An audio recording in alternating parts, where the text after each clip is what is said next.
All right, welcome back to AI for Healthcare. I hope you're having an awesome time so far.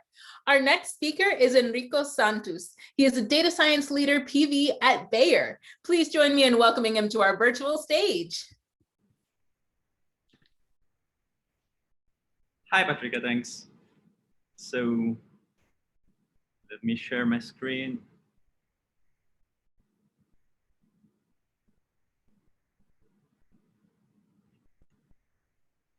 There you go. Okay, so good morning, good afternoon, and good evening, everyone. My name is Enrico Santus, and I am data science leader at Bayer in pharmacovigilance. Today, I'd like to talk about a project on which I work together with the University of Udine and the Hong Kong Polytechnic University. This project doesn't belong to Bayer. It's a personal project that we carried out with this university. And it's about COVID-19 vaccine opinion analysis. So it's a social listening project. And here you can see the group I've been working with. I'd like to thank all the students that have worked at this project, from Beatrice, Edoardo, Roberto, Simone, who are led by Professor Giuseppe Serra from the University of Udine, and Emanuele Chersoni from the Hong Kong Polytechnic University, and myself from Bayer. This project is currently available at the website you see in the slide on the left. And the idea was to create a portal that could monitor daily the tweets to get insights about what people think about the vaccine. And these insights were meant to be given to the public, to the journalists, to the pharmaceutical industry, and the decision makers. The idea behind this project is that by understanding the concerns that people may have, we may develop educational and informational strategies to mitigate vaccine hesitancy, and therefore empowering our fight against COVID-19. In the slide, you see how the portal, In the slide, you see how the portal is organized. There are several modules. The first module is collecting every single day tweets from Twitter, which are utilizing keywords related to vaccine or to the COVID-19 itself. These tweets are then passed through other modules that analyze them. You see these modules in the slide. The first one is the localization module. Then there is the hashtag analysis, the URL analysis, the sentiment analysis, and finally the most important module, which is the side effects analysis, also called adverse event analysis, which on which I will spend most of my time during this presentation.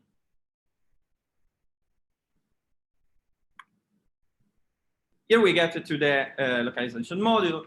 And as you can see, it is represented through a map where you see diverse intensities of blue.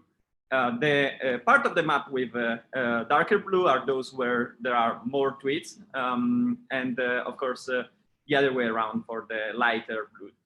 As you may see from this slide, the majority of the tweets are coming from English-speaking countries, so the US, Canada, India, Australia, and the UK. And this is not, this shouldn't surprise the audience because we are monitoring mostly English tweets, even though recently we have decided to expand the collection of tweets to other languages. This is the second module, and it's about what links are shared by those tweets. So we do an analysis on the tweets, and we try to understand what is people talking about. And we have noticed that the top 10 links, top most shared links, are generally coming from reliable sources, such as The Guardian, USA Today, and so on. This is a very important information because they tell us that the majority of people is actually relying on trustable sources of information. And finally, we got to the core of the portal, which is the adverse event identification part. In order to understand the importance of this module, I'd like to enter a little bit into some details of the context around the adverse drug events. So every year, dozens of drugs are released in the market after testing their safety and effectiveness in clinical trials. Clinical trials, however, are not large enough to test all this to test and discover all the possible adverse events. For example, they are not large enough to capture all the possible drug-to-drug interactions. For this reason, after the drugs get into the market, there is still a function of a pharmaceutical function that monitors and surveils the market in order to early identify the side effects and minimize their harm. One way of doing so is to rely on the spontaneous reporting systems. So these are systems where doctors and patients can actually report the adverse events. One of the most important reporting system is the FDA Adverse Event Reporting System, also known as FARS, which has received until today over 21.4 million of reports, 11 millions of which are considered serious, and over 2 millions of which are related to the death of the patient. So between 2007 and 2020, FARS have registered an increase in reports by 500%. This number shouldn't be taken easily because adverse events are actually a very, very serious problem. They are estimated to cause 5 to 8% of the hospitalizations, and it is estimated that the large majority of the adverse event is not actually yet reported. As one person may expect, a growing number of patients choose today to discuss their adverse events in social media and similar outlets, such as forums and so on. They describe their patient journey, they review their treatments, and so on. Social media, therefore, contain important information for pharmacovigilance. And given the velocity at which this information is generated, the volume and the variability, you can imagine that monitoring these kind of sources is very difficult, especially if we are going to do this manually. For this reason, recently, the natural language processing community has tried to enter into this important topic and important domain by organizing workshops, shared tasks, and so on. And of course, by utilizing natural language processing systems, we can actually deal with the problem of the entropy, the velocity, volume, and variability. But this comes, of course, with challenges.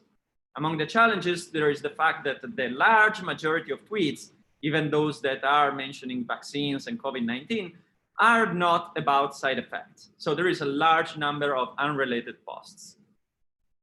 The other challenge is that the language that is utilized in social media is generally very informal. It contains slangs, metaphors, irony, and so on. And finally, another major challenge is that every social media has its own text typology. For example, tweets are very short, very cryptic, while forums tend to be much more contain longer texts and also more elaborated, and generally they may also contain medical terms and so on. One of the workshops that has been organized in the domain is called Social Media Mining for Health Applications, also SMM4H.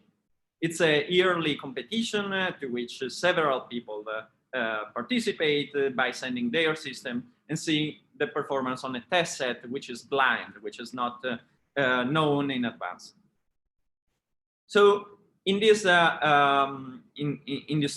shared task, the most important task of this shared task is the identification of adverse event, which happens through a NER approach, name entity recognition. So you get a text, in this case it's a tweet, and you try to identify for each word which class the word belongs to. So whether that word belongs to an adverse event, it belongs to a drug, name, and so on. And you can see this in the slide. Generally, in this task, we utilize the IOB labels, which stands for internal, beginning, internal, and outside. So beginning, whether it's the first word of a class, internal, whether it's an internal word of the class, and outside, where it's external. Most of the models that have been submitted to these shared tasks are kind of assembled methods, generally utilizing BERT. And these models are generally the state of the art. They are in the top of the leaderboard. But we wanted to participate in the shared task, and we wanted to address it in a different way by utilizing a simple architecture. And we want to create an architecture that could somehow work on different text typologies. And also we wanted to look at the possible variants of BERT. We decided to go with a span BERT. Span BERT is an optimized BERT architecture that is utilized to predict the spans of continuous words in a text. You can see here an example. BERT is generally trained by masking some words into a text and try to predict them, words or subwords. For what concerns span BERT, we try to predict spans, and we try to predict spans only based on the words before and after the span. This is a very important approach for training because it allows to encode in the embeddings a lot of contextual information. So why is this important into our task? Well, for several reasons. First of all, the adverse event extraction is a span extraction. Adverse events are generally expressed in spans of text rather than in single words. The other reason is that commonly in the tweets or the forum, social media, and so on, people utilize common saying, paraphrases, idiomatic expressions, and so on, where the meaning of a single word is not really important. The important part is the meaning of the full span. So for this reason, extracting a span altogether is actually very convenient. The other reason why this is so important is that generally idiomatic expressions are more standard across different type of texts. And for this reason, a model that is trained on spans may generalize better across different types of texts. Great, so let's get a little bit deeper into our architecture. So first of all, span BERT gets an input, a sequence of embeddings. You see this in the graph in the right side. These embeddings get in the model. The model is a transformer, it's a complex, deep learning sequence of transformers. And the output of these transformers are other embeddings, one for each word in input. These embeddings are then passed to a linear layer and a softmax, which makes the decision, and it outputs a temporary label. After these temporary labels are outputted by the system, there is a CRF. CRF stands for conditional random fields, which is a statistical method that learns the transition between the labels. So it learns that, for example, after a beginning is more likely to have an internal tag rather than another beginning. So that's the role of CRF. And CRF at that point try to harmonize the predictions that were made by the span BERT system. Great. In order to evaluate our system, we decided to work on two different data sets. This because we talked before about the different text typologies, and every data set is actually focused on a text typology. In particular, SMM4H 2019 is focused on tweets, which are very short, informal, and so on. The other data set we've used is CADEC, which is instead focused on forum posts, which are instead much longer and much more well-organized and formal compared to the tweets. SMM4H contains 2,276 tweets, while CADEC contains 1,250 forum posts. And of course, in order to verify the quality of our system, we want to compare it against other baselines. And we could not avoid to compare it against BERT, which is the standard model. Of course, we wanted also to check whether BERT would benefit from the CRF inclusion. So we linked the BERT to the CRF, exactly as we have done in our architecture with span BERT. And then we wanted to see how much the CRF was helping. So we compare our span BERT plus CRF against span BERT without CRF. And in order to have a a final comparison with the state of the art, we compare our system with the top 4 systems in the SMM4H 2019 shared task. And here you can see the results.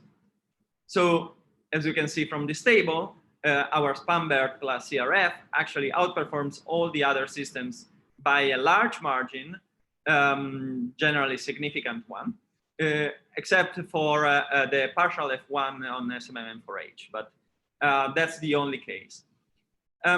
What is interesting is that all systems perform better on CADEC rather than on SMM4H. And the reason is clear, because CADEC has longer texts, which are less cryptic, and they contain also medical terms and so on. So in those kinds of text, identifying an adverse event, it's kind of easier.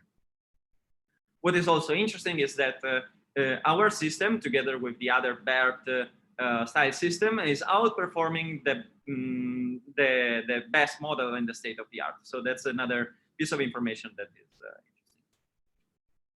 We also performed some error analysis, and we looked into what our system was actually identifying. We noticed that the spans that our system was identifying were on average longer than the spans that were extracted by all the other systems. And we also noticed that they were somehow more medical related. So these are 2 pieces of information that kind of explain why our system was performing better than the others.